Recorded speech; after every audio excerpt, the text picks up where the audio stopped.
오늘은 하나님의 불붙는 사랑이라는 제목으로 함께 말씀을 나누도록 하겠습니다.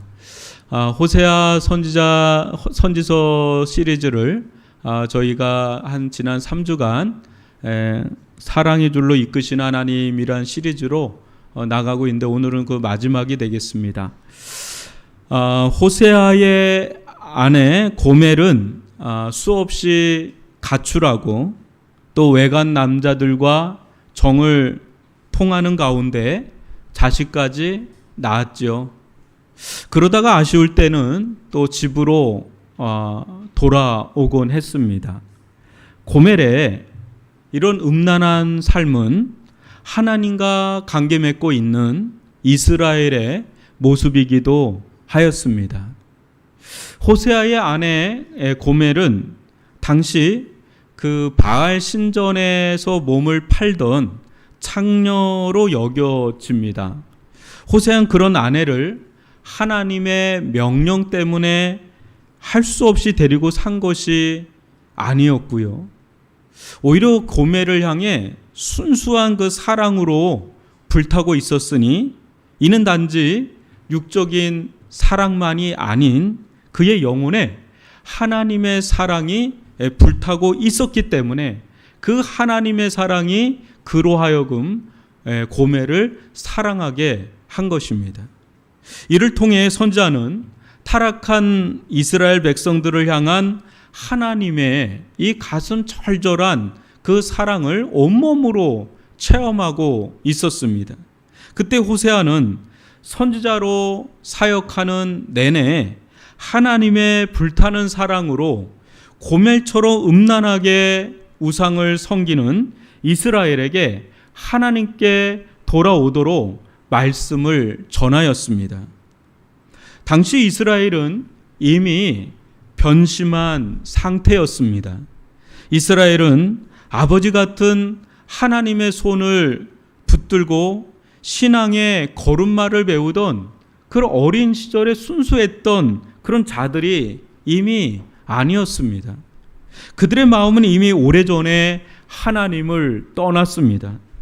그들의 마음은 온통 물질적인 번영과 쾌락 그리고 우상 숭배로 가득 차 있었습니다.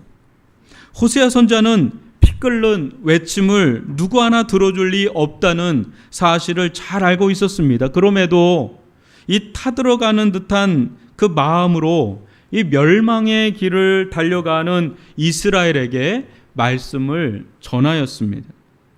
그들이 하나님을 등지고 떠나가면 갈수록 그의 가슴은 찢어질 듯 아팠습니다.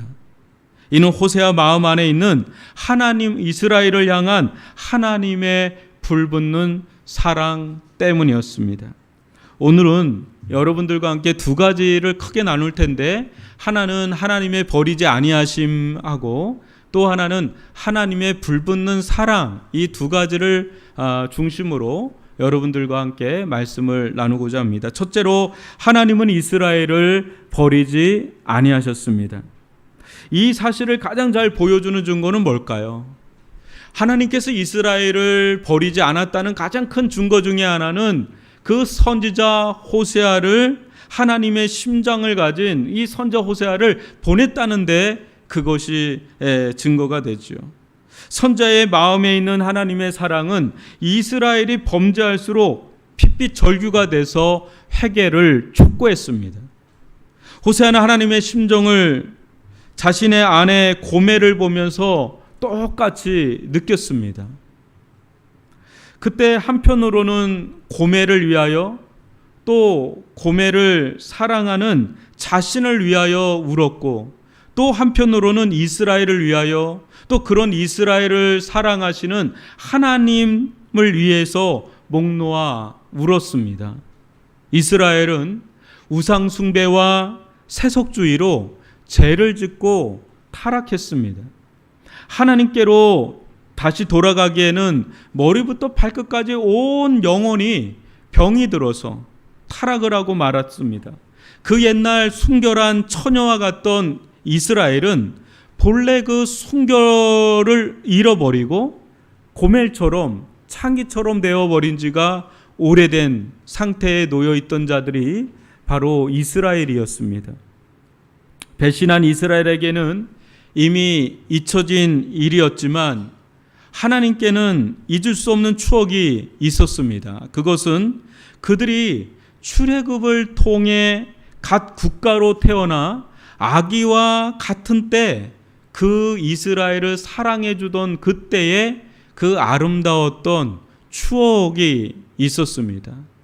여러분, 이스라엘 가운데 여러분들도 아기들 어렸을 때 그 아이의 어떤 그 어렸을 때의 모습이 새록새록 나면서 지금은 말을 안 듣지만 또 옛날 생각하면 아우 얘가 그때가 있었지 뭐 이런 때가 있지 않습니까?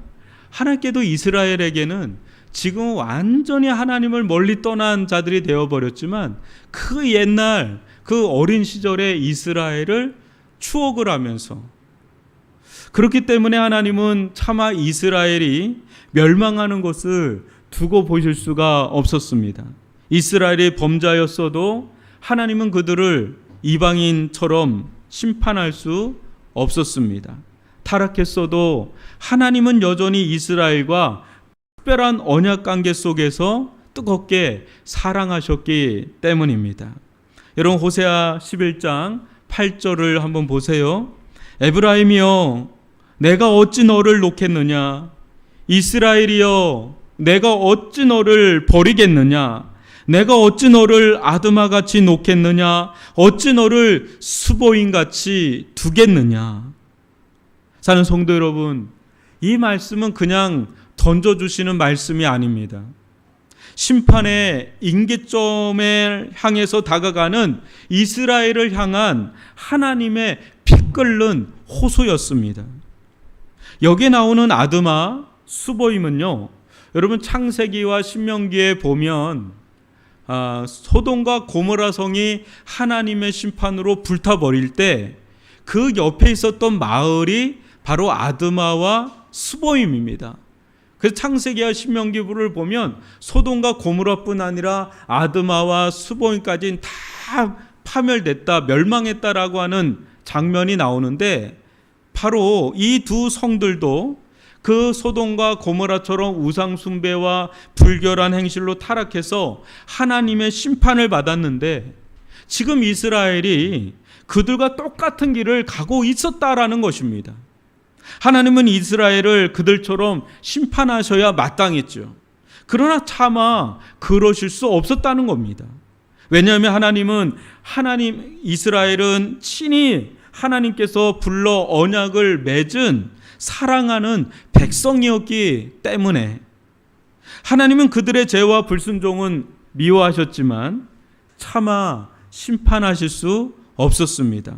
뼛속까지 타들어가는 심정으로 사랑했기 때문에, 그 사랑 때문에 하나님은 이스라엘을 보존하시고 지켜주시고 또 그들을 다시 돌아오도록 부르고 계시는 것을 우리는 호세아 선지서를 통해서 계속해서 살펴보고 있습니다.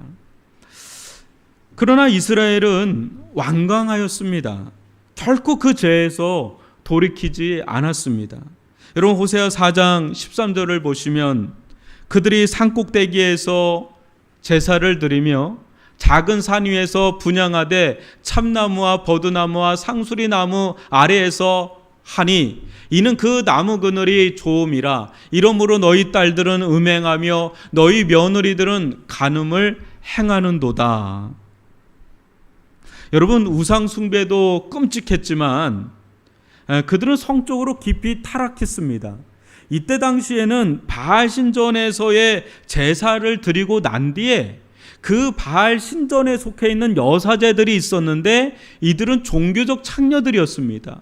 그들과 난잡한 성관계가 동반되는 것이 이때 당시 바알 제사의 보편적인 모습이었습니다. 당시 사람들은 남녀가 바알 신전에서 그런 행위를 함으로써 바알을 기쁘게 하여 풍년을 가져올 수 있다고 믿었습니다. 이처럼 이스라엘에게 있어 우상 숭배와 세속주의는 하나로 얽혀 있었습니다. 이스라엘의 우상 숭배는 세상 사랑의 극치였으니 이는 우상의 제의 속에 백성들이 원하는 세상적인 욕망이 다 투사됐기 때문에, 여러분, 우상이라고 하는 거는 그 인간의 욕망이 투사된 것들이 우상이에요. 그래서 이 바알도 그렇고 아스다롯도 그렇고 오늘날 우리들 가운데 놓여 있는 우상들이 다 실은 우리의 욕망을 다 투사시킨 하나의 대상물이라는 거죠. 그런 점에서 여러분, 우상이라고 하는 거는 우리의 욕망 덩어리를 눈에 보이게끔 이렇게 형상화시킨 게 우상이란 말이에요. 하나님은 이로운 분이시기에 타락한 이스라엘을 심판하셔야 했지만 이스라엘과의 그 정겨웠던 어린 시절의 추억으로 소돔과 고모라처럼 버릴 수가 없었습니다. 이는 이스라엘에게 어떤 특별한 점이 있어서가 아니라 오직 그들을 향한 하나님 자신의 불붙는 사랑 때문이었습니다. 이스라엘은 하나님과 우상을 동시에 섬기고자 하였습니다. 그러나 하나님은 그러한 종교적 혼합주의를 미워하셨습니다. 그렇게 섬김받는 것을 하나님은 심히 모욕하는 것으로 여기십니다.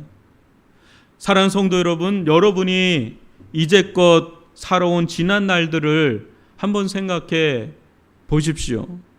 하나님께 숨기고 싶은 부끄러운 날들이 얼마나 많았는지 한번 여러분 우리 자신을 돌아보면, 누가 자신을 향해서 불붙는 하나님의 사랑에 부끄럽지 않게 살았노라고 이렇게 장담하며 외칠 사람이 누가 있겠습니까?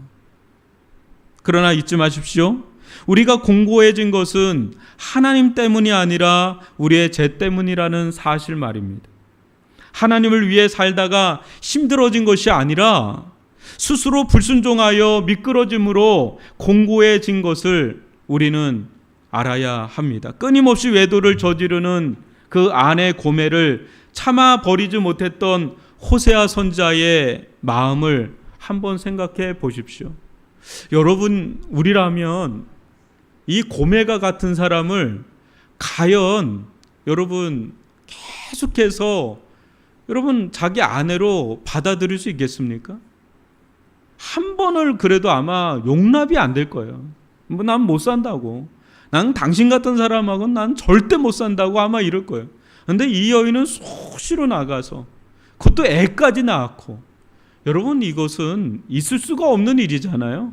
근데 하나님은 이 호세아 가정을 통해서 실은 무엇을 보여주고 있냐면 이스라엘을 향한 하나님의 사랑이 어떠한지, 이스라엘과 하나님과의 관계가 어떠한지를 지금 우리들 가운데 보여주고 있는 것입니다. 호세아는 슬픔 가운데 찢어지는 가슴을 안고 아내 고멜을 찾아다녔습니다. 그때 그 호세아 선자의 마음이 바로 하나님을 떠나 세상을 사랑하는 우리를 찾는 하나님의 마음이 아닐까요? 여러분, 우리가 이스라엘과 또 고멜보다 낫다고 말할 수가 있을까요? 끊임없이 하나님을 등지고 떠나고, 그러면 하나님은 우리를 달래서 다시 데려오고 회복시키고, 조금 괜찮을 만하면 또 하나님을 버리고 또 세상으로 향해서 나아가고, 그런 우리들을 하나님은 또 부르시는 것을 본다면, 여러분, 고멜과 이스라엘과 우리는 어찌 보면 거의 흡사한 자들이라고 할 수가 있습니다.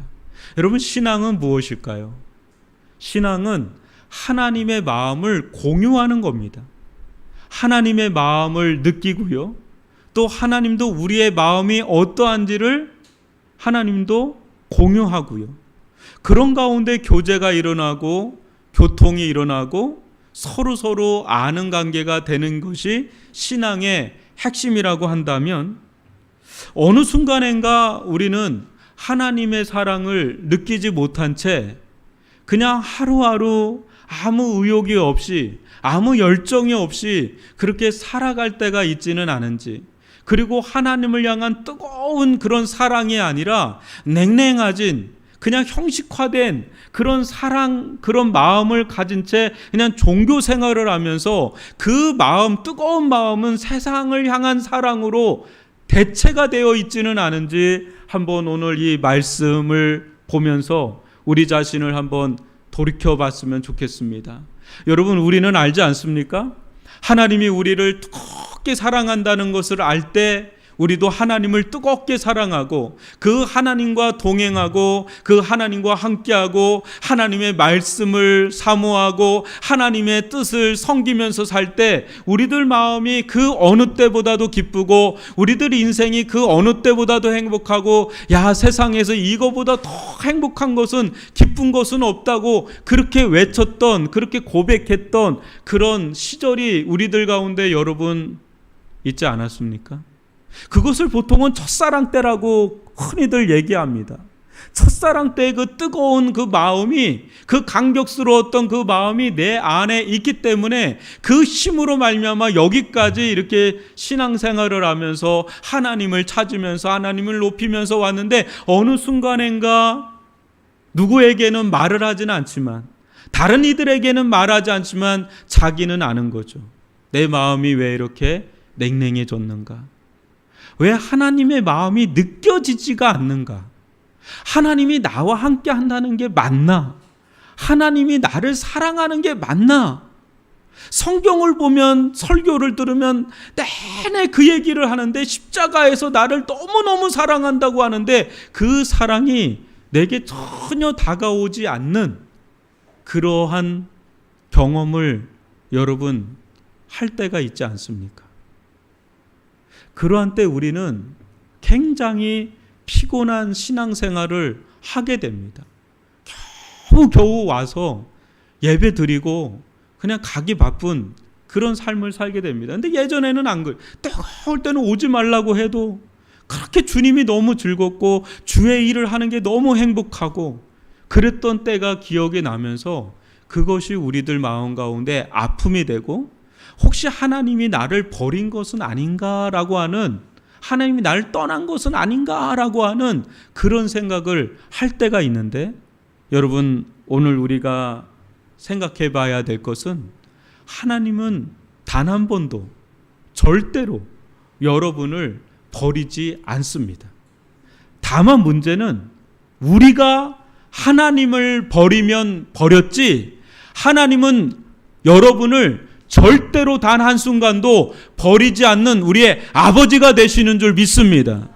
여러분, 아무리 아이가, 내 아들이 호로자식과 같고 정말 못된 짓을 하면서 그렇게 집안도 들어오지 않고 그렇게 속을 아주 그냥 새기는 아들과 딸이 있다고 한번 생각해 보세요. 그 아들과 그 자녀는 부모를 버렸을지는 모르지만, 여러분, 부모가 된 사람들은 단 한순간도 자녀를 마음에서 저버린 적은 없습니다. 마찬가지로 우리가 자녀를 사랑하는 것보다 훨씬 더 우리를 사랑하시는 분이 하나님이신데, 자기 독생자 외아들 예수 그리스도까지 십자가에 버리기까지 우리를 사랑하신 그 하나님이 우리를 버리시겠느냐 말입니다. 여러분, 하나님은 여러분을 절대로 버리지 아니하시는 사랑의 하나님이신 줄 믿습니다. 그렇기 때문에 사랑하는 성도 여러분, 기분 나빠도 여러분들이 한번 들어보십시오. 혹시 여러분이 하나님을 버리고 있지는 않습니까? 여러분이 혹시 하나님을 하대하고는 있지 않습니까? 저도 그렇고 여러분들도 그렇고 우리의 이 예배하는 태도가, 예배하는 자세가 정말 하나님을 찾는 자세인지를 여러분 한번 보시기 바랍니다. 일주일간 열심히 살고 지쳐서 여기 온 거는 맞지만은, 여러분, 우리가 서 있는 이 자리는 어떻게 마련된 자리인지 우리는 너무 잘 알지 않습니까? 예수님의 십자가의 그 핏빛 절규가 아니었으면 우리는 감히 여기에서 예배를 드릴 수가 없는 자들이에요. 이 예배는 우리의 이 예배 속에는 예수 그리스도의 피가 흐르고 있단 말이에요. 그런데 이런 예배 속에서 졸고 다른 짓 하고 다른 마음을 품고 언제 이 예배가 빨리 끝나면 난 빨리 집에 가고 싶다, 이런 마음을 품고 있다는 건 그 자체가 그 속에서 하나님을 버리고 있는 거예요, 여러분.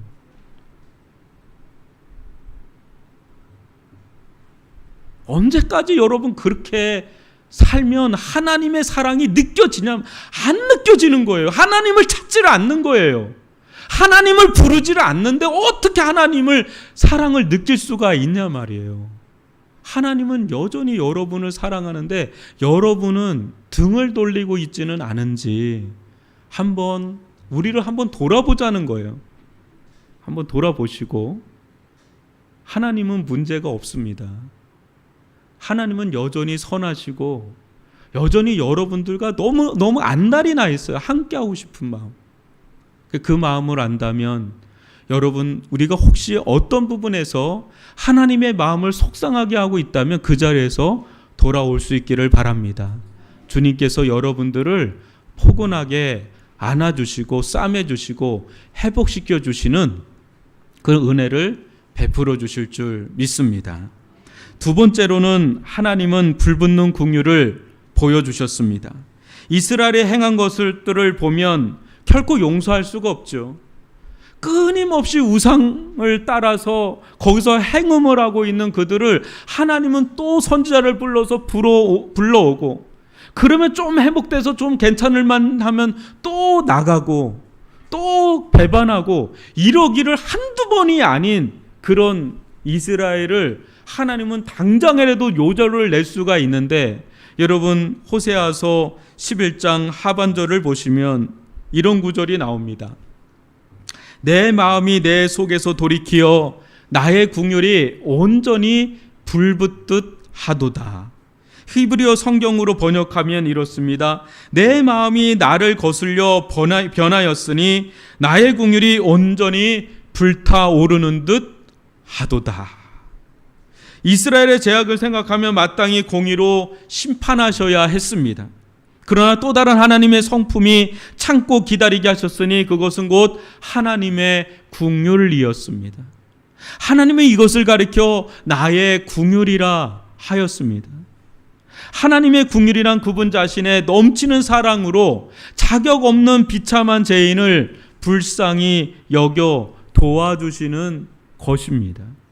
이러한 긍휼의 감정은 비참하게 된 자에게 책임을 묻기보다는 비참하게 된 상태 그 자체를 불쌍히 여기며 함께 해주는 것, 그것이 긍휼이라는 거예요. 아, 너 잘됐다, 꼴 좋다, 나를 떠나더니 그렇게 됐구나, 어디 너 한번 봐라, 꼴 좋다, 막 이렇게 하는 게 긍휼이 아니라, 그렇게 떠났는데 그렇게 떠나 있는 그 자체가 너무나 비참하고 너무나 상처가 많고 너무나 아픔이 많고 너무나 외롭고 고독하고 상실감에 젖어 있는 그들의 그 상태 자체를 그냥 받아주시면서 불쌍히 여기는 것, 그것이 긍휼이라는 거예요. 하나님의 마음에는 두 가지 마음이 용솟음치는데, 하나는 그냥 당장이라도 심판하고자 하는 하나님의 공의로운 불이 있어요. 심판의 불이 있단 말이에요. 그런데 하나님 안에는 동시에 또 하나의 불덩어리가 하나 있는데, 그건 뜨거운 긍휼, 그 사랑의 불덩어리가 있는데, 무엇이 하나님을 이겼냐면 심판을 하려고 하던 그 마음을 돌이키게 하는 그 마음이 이겼는데, 그것이 바로 긍휼이다라는 것입니다. 여러분, 우리는 종종 내가 고통을 받을 때 하나님은 어디 계십니까? 그렇게 말을 할 때가 있는데, 이 질문에 대한 가장 좋은 대답은 바로 이것입니다. 네가 고통받을 때 하나님은 바로 그 자리에서 너와 함께 아픔을 겪고 있었다. 이러한 하나님의 사랑의 진수는 예수 그리스도의 십자가 고난에서 가장 잘 나타납니다. 그분은 우리 죄인들을 대신해 끔찍한 형벌의 고통을 당하며 죽으셨습니다. 그때 그리스도께서 무엇을 위해 기도하셨습니까? 고통받는 자신이 아니라 당신을 십자가에 못 박는 자들을 위해 기도하시지 않았습니까? 여러분 누가복음 23장 34절을 보시면 아버지여 저들을 사하여 주옵소서 자기들이 하는 것을 알지 못함이니이다. 주님은 현재 자신이 당하는 고통보다도 자기를 죽이는 자들이 당하게 될 형벌과 비참함을 생각하시며 그들을 위해 변명하시며 기도하셨습니다. 하나님은 본질상 완전하시기에 불변하시지만 우리를 교화하시기 위해서 우리가 고통받을 때 거기 함께 계셔서 고통에 참여하는 분으로 느껴지게 하십니다. 지금 하나님은 영적으로 공고하게 된 이스라엘의 비참한 영적 상태를 보며 찢어지는 마음으로 아파하십니다. 이스라엘이 하나님을 사랑했더라면 자신들을 불쌍히 여기는 그분의 아픔을 함께 느끼며 진심으로 회개하였을 것입니다. 그러나 북왕국 이스라엘의 마음은 강팍했습니다. 영적으로 보지 못하는 맹인처럼 또 감각하지 못하는 나병한 자처럼 이스라엘은 하나님께서 그들을 향한 사랑의 표현을 그토록 오랜 세월 동안을 말씀하셨지만 보여주셨지만 끊임없이 그 하나님의 사랑을 거절하고 멀리 떠났습니다. 하나님 불붙는 궁율의 마음을 호세아 선지자에게 부어주셨습니다. 그 마음으로 하나님의 마음을 증거하게 하셨습니다. 구약의 모든 선지자들 가운데 호세아처럼 하나님의 마음을 처절하게 느끼며 말씀을 전한 선지자도 없을 것입니다. 호세아는 이스라엘에게 하나님께 돌아오라 외치면서 또 다른 가슴 한편은 무너져 내렸습니다. 왜냐하면 그렇게 외치는에도 불구하고 아내 고멜이 돌아오지를 않았기 때문에 또 이스라엘도 돌아오지 않았기 때문에 그 돌아오지 않는 고멜과 이스라엘을 생각하면 하나님의 마음이 얼마나 아프실까 그 생각 속에 그 호세아는 마음이 무너지고 눈물이 하염없이 흘러내렸습니다. 사랑하는 성도 여러분, 우리는 어떻습니까? 우리는 죄에 미끄러져 영원히 비참하게 될 자들이었습니다. 여러분, 우리는 내 마음을 놓고 또 내 영혼의 상태를 놓고 여러분 울어본 적이 언제였는지를 한번 생각해 보십시오. 여러분들의 자신의 영혼을 놓고 여러분 울어본 적이 있습니까? 왜 내 마음은 이렇게 하나님을 향해서 뜨겁게 열렬하게 사랑하는 마음으로 불타오르지를 않는가? 머리로는 하나님을 사랑하고 하나님을 위해서 살아야 되겠다라는 거는 있는데 왜 머리와 내 마음과의 거리는 왜 이렇게 30cm도 안 되는데 왜 이렇게 멀까? 그러면서 왜 이렇게 냉랭하고 차갑고 또 어느 때는 너무 굳어져 있는 우리의 마음을 보면서 가슴을 치는데 가슴을 쳐도 눈물 한 방울이 나지 않는 이 차가운 냉기가 흐르는 여러분의 영혼을 한번 보면서 여러분 울어본 적이 언제였는지 언제적이었는지를 한번 생각해 본다면 언제였습니까? 물론 하나님의 은혜 속에서 감사하고 또 찬양하고 즐겁고 또 하나님께 감격하면서 사는 것도 있지만 어느 때는 나만이 느끼는 게 있지 않습니까? 왜 내가 이렇게 냉랭해졌지? 이러면 안 되는데 왜 이렇게 기도가 안 되지? 이렇게 왜 내 마음이 이렇게 자꾸 이렇지? 라고 하는 걸 자기는 알잖아요. 이렇게 겉으로 볼 때는 그게 티가 안 나요. 그죠? 티가 안 나는데 나는 안단 말이죠. 눈을 감고 기도하려 치면 내 영적인 상태가 느껴진단 말이에요. 예배를 드리거나 혼자 말씀을 볼 때도 이게 느껴진단 말이에요. 그럴 때, 야, 이거 안 되겠다. 도저히 이렇게 사는 거는 신앙생활이 아니다. 그래서 이거는 내가 결단을 해야 되겠다.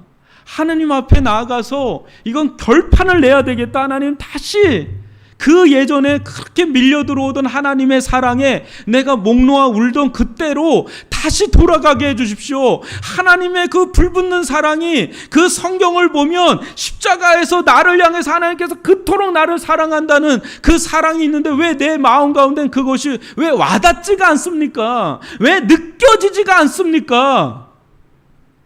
나는 이렇게 못 살겠습니다. 하나님, 하면서 내가 각오를 해야 되겠다. 내 금식을 하더라도 이거 회복되기 전에는 다시는 내가 밥을 먹나 봐라 하고 전에 여러분, 그렇게 한때가 아마 수개월 전이면 굉장히 건강한 사람이고요. 아주 수년 동안 아마 그렇게 살아온 분들도 계실 거예요. 그러면서 우리는 합리화하죠.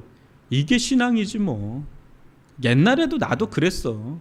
근데 주변에 보니까 다 뭐 그렇게 살던데 뭐 그렇게 요란하게 뭐 그렇게 살 필요 없어. 이게 신앙이지 뭐. 옛날에 한번 뜨겁고 어떤 거고 그걸로 살아가는 거야. 그게 신앙이지 뭘 그렇게 막 이제 요란하게 그렇게 살아 하면서 살아가는데, 여러분, 그게 신앙은 아니라는 거죠. 신앙은요, 하나님의 마음을 내가 누리면서 사는 거예요. 나를 향한 하나님의 안타까움, 나를 향해 하나님의 그 불붙는 그 사랑, 그 긍휼, 그걸 내가 누리면서 사는 거예요. 그게 신앙이에요. 근데 여러분을 위해서 울어줄 사람이 없는 거예요. 여러분 자신도 여러분을 위해서 눈물을 안 흘리는데 누가 여러분을 위해서 눈물을 흘리겠어요? 흘리는 분이 있다면 예수님이 흘리시겠죠. 그리고 죄송하지만 저도 여러분들을 놓고 눈물을 흘려요. 제가 여러분들이 저를 볼 때 목사님이 뭐가 제일 힘들까라고 한다 그러면 여러분, 다른 게 힘들지 않습니다. 제일 힘든 거는 저 때문에 힘들어요. 저 때문에 힘들어요. 뭐가 힘든 게 아니라 저 때문에 힘들어요. 이렇게 설교를 전하고 있는 저 때문에 힘들어요. 뭐가 힘들어요? 그래서 목사님, 그 힘든 게 뭐예요? 라고 할 때, 야, 너는 그렇게 말씀을 전하는 너는 하나님의 마음을 그럼 누리고 사냐? 절절하게 그거를 느끼면서 사냐라고 할 때 나도 장담을 못하는 거예요. 그래서 울어요. 그리고 두 번째는 여러분들을 놓고 울어요. 여러분들 한 분 한 분들의 신앙을 놓고 기도해요. 제가 여러분들을 위해서 기도할 때 병을 위해서 기도하거든요. 사업을 위해서 기도하거든요. 근데 저는 하나님 앞에 매일마다 여러분들을 위해서 제일 많이 기도하는 거는 우리 교회 재정도 아니에요. 여러분 부흥은 기도해요. 죄송합니다. 부흥은 기도해요. 근데 여러분의 영혼을 놓고 기도해요.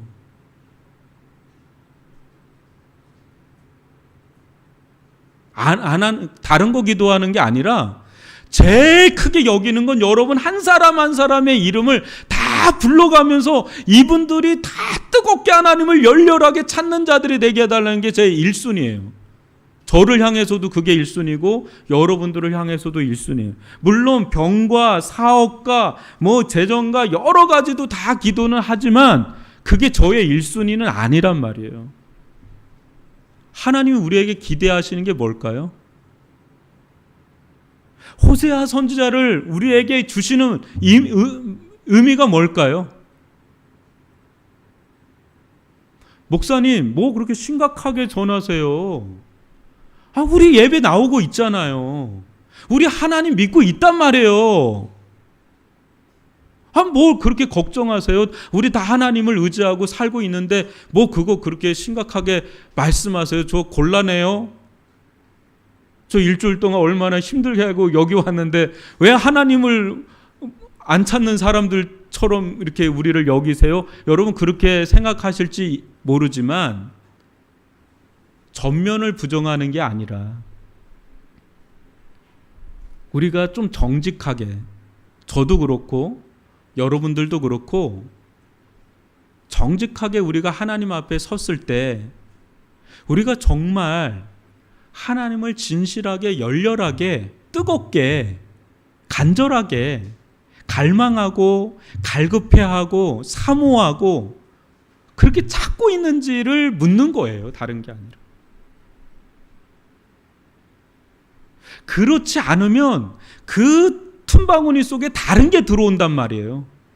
그리고 혼합주의가 되는 거예요. 하나님을 섬기죠. 근데 다른 것도 마음 한켠에 자리 잡고 있으니까 영혼이 핍절하게 되는 거예요. 여러분, 호세아 선지자 시절에 이스라엘은 최고의 부강했던 때예요. 북이스라엘은 여로보암 2세 때 그들은 군사력, 경제력, 외교력 모든 거에서 하나 부족함이 없고 제사도 다 드렸던 자들이에요.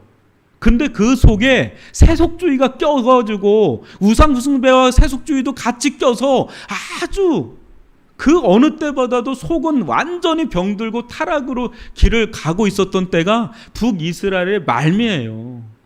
지금처럼 우리가 이렇게 잘 살던 때가 없어요, 여러분. 우리 대한민국은 그 어느 때보다도 지금처럼 이렇게 풍요로운 때가 없단 말이에요. 근데 과연 영적으로 풍요로우냐라고 한다 그럴 때 그 영적인 곰핍함과 공고함을 가져다 주는 이유가 뭔가라고 한다 그럴 때 그것은 그 속에 우리가 정말 하나님을 정말 찾고 있느냐라는 것을 호세아 선지자를 통해서 우리에게 전해주고 있는 겁니다. 찬송도 여러분, 하나님은 우리를 버리지 않으실 뿐 아니라 우리를 향해서 그 가슴이 불타는데 이게 한쪽에서만 짝사랑처럼 불타지 않고 쌍방이 같이 불타올라서 주님의 사랑과 우리가 엮일 수 있기를 바랍니다. 그래서 진정으로 그 여러분 한번 깊은 은혜의 경험을 한 사람들은 다 있어요. 그게 그죠? 이스라엘도 출애굽 시절에 뜨거웠던 하나님과 뜨거웠던 순수했던 사랑의 기억이 있어요. 하나님은 그거를 지금 계속 회상시키는 거예요. 야, 우리 그런 때 있지 않았냐? 우리 그런 때 있지 않았냐? 근데 돌아와라 이거예요. 우리도 그런 때가 있잖아요. 그런 때가 하나님은 다시금 제2, 제3의 영적인 전성기가 우리들 가운데 있기를 원하시는 거예요. 제2, 제3의 부흥과 같은 그런 때가 있기를 원하셔서 이 호세아 선지자를 통해서 하나님은 계속해서 우리를 부르고 계시는 겁니다. 이 시대에 하나님은 우리를 부르십니다. 딴 데 가지 말아라. 딴 데 남편이 있지 않다. 너의 진짜 남편은 나다. 내게로 돌아오라고. 내게로 더 돌아오라고. 내게로 더 돌아오라고.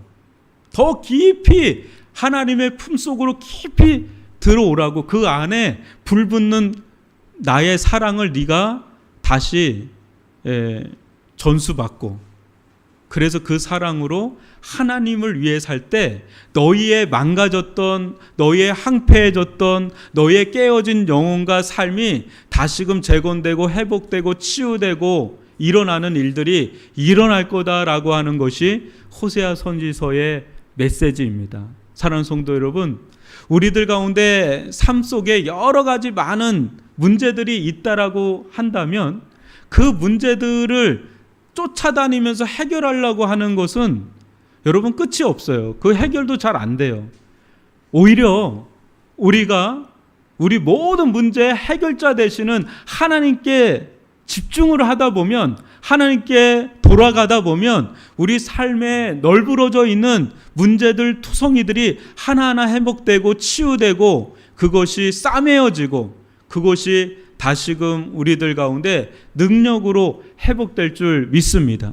그렇기 때문에 우리는 다시 원점으로 돌아가면 된다. 복잡하게 생각할 필요 없이 그냥 원점이 되시는 하나님께로 돌이키는 그런 은혜의 삶으로 나아갈 수 있기를 주님의 이름으로 축원합니다.